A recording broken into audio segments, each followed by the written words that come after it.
Chargers versus the Colts. Chargers can clinch the playoffs, and I got to tell you, people were making a bit too much about the fact that the Chargers hadn't been to the playoffs since 2018. Where's the respect for the Browns, the Bills fans, who have only recently broken 17-year playoff droughts? Also, I've got some really alarming stats. I didn't realize just how badly it had gotten for the Indianapolis Colts, but you're gonna see just how miserable. Hey, Nick Foles, awesome, right? Big unit, Nick. Jelani Woods, it's been a nice surprise for these Colts. Look at that.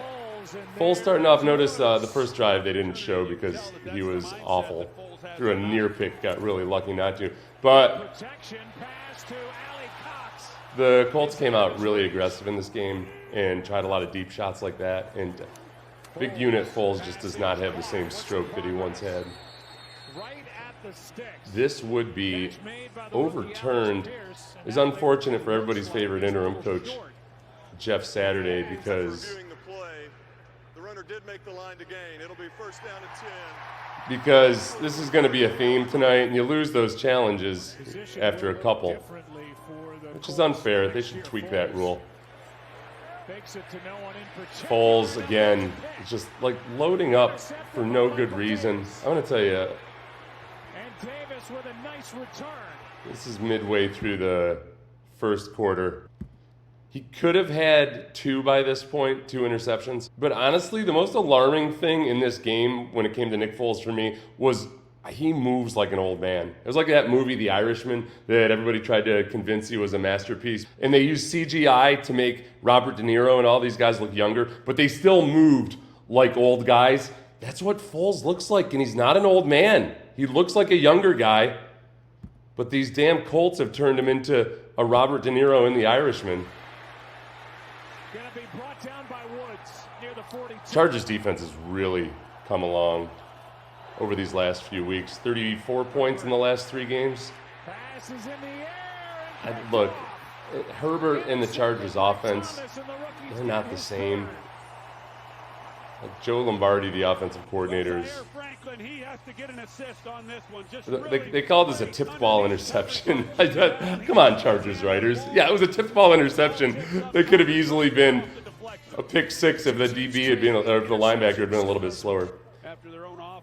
I don't know what it is, but quarterbacks have gone blind when it comes to underneath linebackers as of late. I think teams are figuring out ways to flummox these whiz kids. Foles.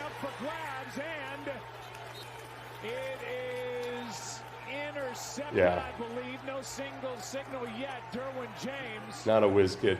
Derwin James is a whiz kid. We don't know about now. We'll explain more of that later, like right this moment, whether he's a whiz kid or not.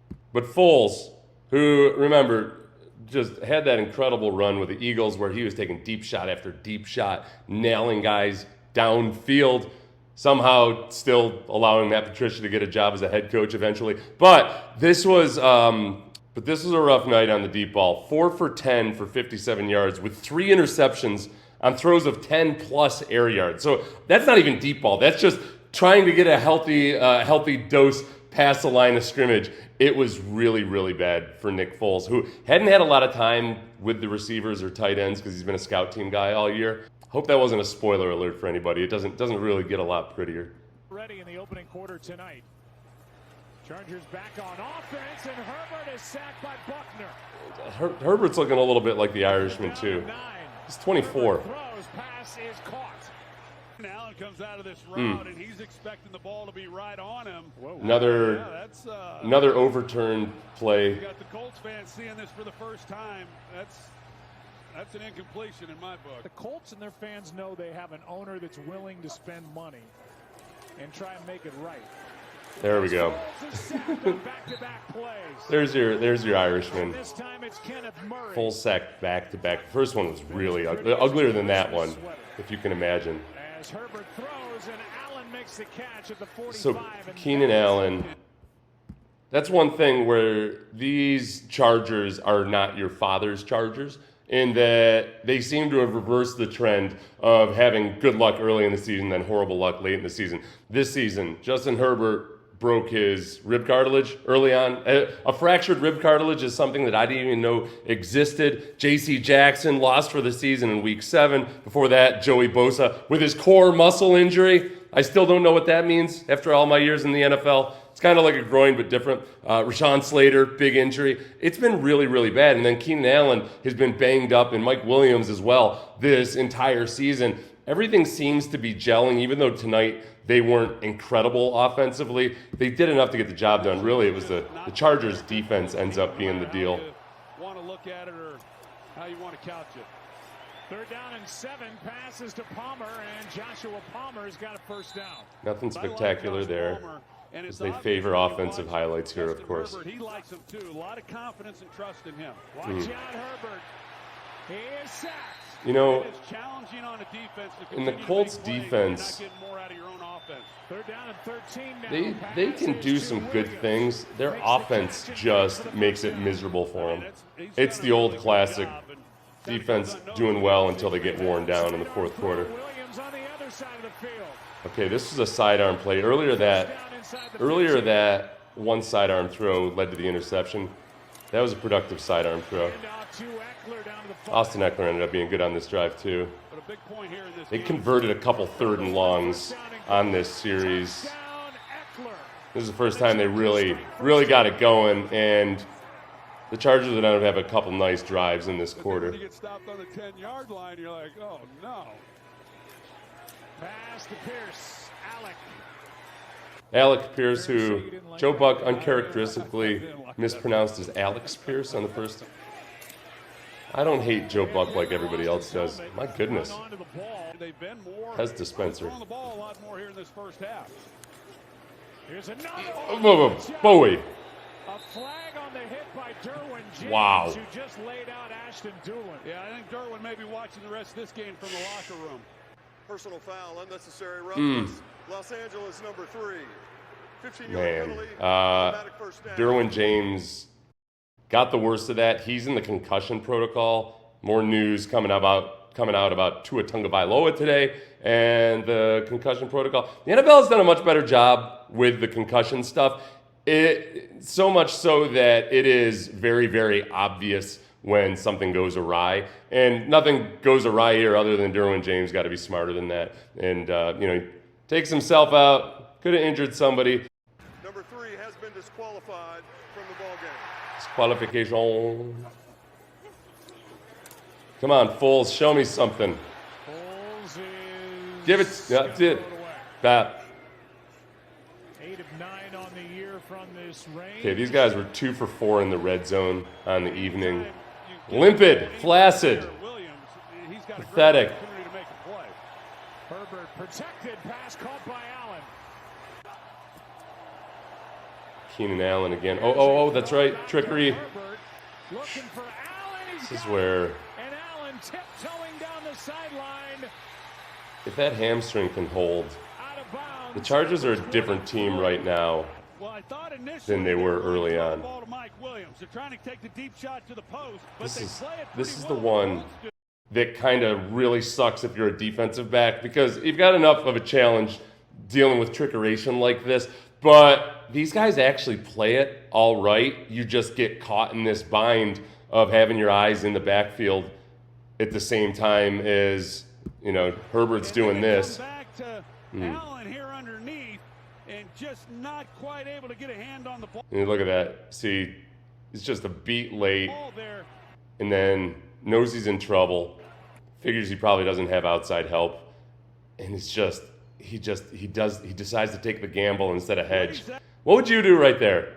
Would you hedge and get ready to make the tackle after the catch, or would you go for it and misjudge wildly? The nice thing about making a move like that is that you don't end up in the frame while he's scoring the touchdown, but you do end up in that frame right there. That's what a great throw there by Justin. Right there. That's an unfortunate frame to be in. So Allen, in 6 games since returning from a hamstring injury that had slowed him for 9 games, he's become a go-to target, according to The Athletic. He's caught 11 passes for 104 yards in this game. Eckler, 3 guys to beat. You know, Cannot. Eckler shows up here a few times, and the Chargers stall out, but Not bad. Eckler, again, I'll say that the Colts that have a sturdy enough run defense at times, they've got so much pressure on them. So, quick notes from the first half. The Chargers didn't allow any points in the first quarter. That's the 4th consecutive game they've done that, which is something that hasn't been done since 2011, which seems like kind of a weird stat to not have been done since 2011. But kudos to you guys, 4 games in a row. It's kind of an indication of where they are. When it comes to third down defense, through the first 12 weeks of the season, the Chargers were 26th in third down conversion rate. Since then, they are first at 21.4%. They were 44.8%. So they've gotten better than twice as good at their third down defense. And like I mentioned, Herbert didn't start off all that hot, 3 for 6 for 20 yards and a pick on the first 3 drives. After that, he went 12 for 13 for 125 yards on the final 2 drives of the first half. Things clicked, and the second half, it starts to get ugly, particularly for one Nicholas Foles. The fact that he took on first down was another one of those shots they wanted to take down. Foles, I mean, they've had to bench Matt Ryan almost for reasons of mercy.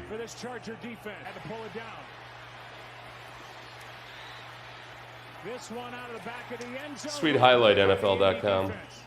And it was not short yardage, the red zone. Chargers were 2 for 4 in the red zone. I mean, he's the guy in the driver's seat. You can't take a chance on anybody. Now, this is another thing that was curious. The Colts came out firing, maybe like a high-risk, high-reward scenario in the first half. Instead of running the ball, well, there was still time to do it. Khalil Mack, nice job there. This was going to be a really, really bad night in terms of allowed sacks. This is not a Peyton Manning type performance for the Colts. Can they handle that? 3rd down and 3. Herbert wrapped up in the backfield, balls out. Again, it was kind of a sloppy night for Justin Herbert. It feels weird to say that there's a lot of pressure on Joe Lombardi, the offensive coordinator, to get back to the old Justin Herbert. It feels weird to say that about a 24-year-old. But since the theme of the night is the Irishman, I guess maybe that's appropriate. / Benjamin Button. All kinds of time bendingness. Okay. All right, listen. We've been bragging all year long about how nobody can stop the quarterback sneak when you have shovers behind the quarterback. Leave it to Nick Foles to do it. So this is when you see the Colts defense really start to wear down. Good protection, wide open is Williams. Breaking tackles, and big Mike Williams spins down near the 46. Mike Williams had banged up all year too. Like the combination of him and Keenan Allen healthy, if they can stay healthy, will go a long, long ways. Man, you can just see how tired the Colts defense is there. Their offense at this point has had 118 yards of offense, and they just don't have it in their legs. Takes it down inside the 5, and they're going to mark him just short of the end zone. They flashed this up last night. Austin Eckler joined Hall of Famer Marshall Faulk as the only players in NFL history to have 10-plus rushing TDs and 5-plus receiving TDs in consecutive seasons. So there you go. Chargers hurry it up. And again, versus a Colts run defense, they've got some studs on their defensive line, particularly in the interior. It doesn't matter. When your offense sucks like they do. You know what they said? At this point, it was 183 yards that the Colts had. Unless I read that stat at the bottom wrong, the Colts ended up with 173 yards of offense. 9 sacks in that game, and then Jim Irsay cleaned house, and he hasn't gotten an opportunity since. They talked a little bit about the offensive line, and Jeff Saturday had never allowed more than 6. It never allowed 6 sacks in a game. Oh, Van Noy's. Van Noy's another guy that started off kind of slow but has really come along. But one thing that they were saying was how Jeff Saturday, when he was with the Colts, never allowed 6 sacks in a game. A big part of that had to do with Peyton Manning was really, really good at getting rid of the football quickly, being really smart about it. Not to take credit away from Jeff Saturday or more specifically any of the lesser offensive linemen, because it's not like it was Saturday and a bunch of all-pros all the time. Peyton Manning did a really good job of making it easier for those guys, and Nick Foles just isn't at that stage in his career right now. He took a couple sacks here that he just didn't need to take. You could tell he just had that deer in the headlight look. Magic is gone from. Credit him with just still being a little bit ballsy with it. Run the ball 8 consecutive times. Not here. Herbert. Allen wrapped up immediately. It's a Colts defense that, when it's going well, they really fly around, and it just. In particular, he had the sack like you talked about, and the defense has shut him down. When you come out Here's a completion underneath with a game plan that's throw it downfield, I got to be honest with you, it feels a little bit like an offensive lineman calling the plays or the game strategy out there in Jeff Saturday. Whereas the defensive guy, you get tired. It's one thing to pass and to score touchdowns. It's another thing to pass and suck. Look at the Irishman. Oh. They did not allow Frankly, in any of Jeff Saturday's 188 starts. There you go. As an Indianapolis Colt, and let's make it 7 and My one God. gets another. Boy, this got ugly. Ugh. Underneath, this is Jackson. Screen on 3rd and 21. That's it's really going for the jugular there, trying to claw your way from the depths. All right, little tidbit for you. The Colts and their failure to sustain drives. I got this in The Athletic. Look, 2 games ago in Dallas, they committed turnovers on 4 straight possessions.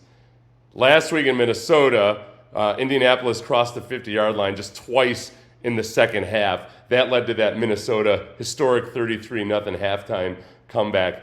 It's been just a continual letting down of the defense by the offense here with Indianapolis. I think could it have been better with somebody other than Jeff Saturday as their coach? I don't know. For the first time since 2018. First time since 2018, my God. Did human beings were we even literate back then? Look, things are rough for Indianapolis right now. They haven't scored in the fourth quarter in over a month. They've been beaten 62-0 in that period, in the fourth quarter, over the past 4 games. And since Jeff Saturday took over in November, the score is 90-9 in favor of the opposition in the fourth quarter. That is not finishing strong. My God, I like Jeff Saturday. I choose to think that this is a result of just a pathetic confluence of roster and quarterbacking that have led to no man, not even Bill Belichick, could have kept them from losing 90-9 in the fourth quarter. All right, look, I'm happy for Chargers fans. Not too happy because I feel like if we start getting happy for you, that's when things tend to nosedive. The Chargers players were eloquent as hell after the game. I was honestly impressed with it. Go read some of the quotes. They sounded like poets. I think that's Brandon Staley's influence, who's like a analytic poet of sorts, which is why the media is so weirdly in love with him. Congratulations on making the playoffs. First time since 2018. Mon Dieu! It's French.